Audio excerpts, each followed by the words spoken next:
Well, the big news story yesterday was supposedly for the last 3.5 years not a story at all. And that is finally the unveiling of Barack Hussein Obama's birth certificate, or depending on what blogs you read, the alleged birth certificate. Now, I'm not going to today get into the authenticity of this and debate how in the world somebody's mother got named Stanley. I'll let other people that know a lot more about this do that for me. Instead, what I want to do with this video today is take a look at some political lessons that we can learn from this story. Because for the last 3.5 years, the liberal media has told those of you that were concerned whether or not your President of the United States met the constitutional threshold of being a natural-born citizen, they told you were nutcases. They called you conspiracy freaks. They gave you your own name, birthers. They thought that you were the sorts of folks that were convinced Bush tore the towers down and that Ron Paul wasn't libertarian enough. Those of you that believed that maybe the president ought to demonstrate the same citizenship that your kids have to show when they go register for Little League Baseball, you were told that you're the folks that get up seeing the Council on Foreign Relations behind every single corner. Not that you maybe shouldn't, but you know what I'm saying, that you were just really idiots walking around, taking your kids to school with tinfoil hats, if you even took them to school at all. Well, lo and behold, after saying for the last 3.5 years those kinds of things and that this story didn't matter, my wife called me out of the shower yesterday to tell me, guess what's breaking news on all of the networks? Barack Hussein Obama finally letting out his long-form live birth certificate. And that's breaking news after being told for 3.5 years that it wasn't news at all. There's a lesson there. And the first lesson there is this. Do not listen to anything the liberal media tells you.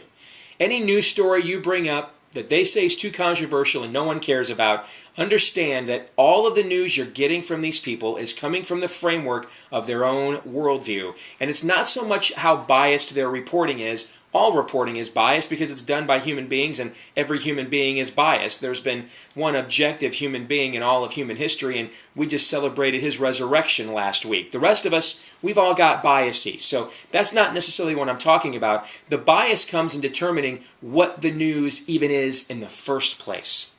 So recognize that. If you're one of these Republican politicians who's going to go into a caucus today in Des Moines and say, oh snap, I don't know how the register is going to play this one if we do that. Well, realize that it's the same thinking behind that was the same people in Washington and across the country that said it didn't matter that the president prove his citizenship or not. And now all of a sudden that they think that he has, now it actually matters. You need to understand that what you call media is really propaganda. These people are not here to get the story. They're here to get you.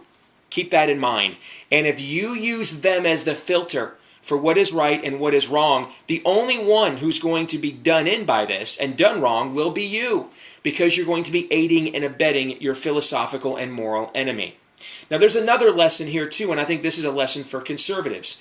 There's not a lot of things that the Mike Huckabees and the Ann Coulters of the world have agreed on the last couple of years, but the one thing that they did seem to parrot each other on was this particular issue. Both of them using terms like birther. Both of them saying issues like this don't really matter. We should get on to discussing issues where we could legitimately criticize Barack Hussein Obama. Both of them saying, hey, this is actually an issue Obama wants us to discuss because it is a distraction. And they weren't the only ones saying that. They're just the first two that come to mind. Quite a few people were actually saying that.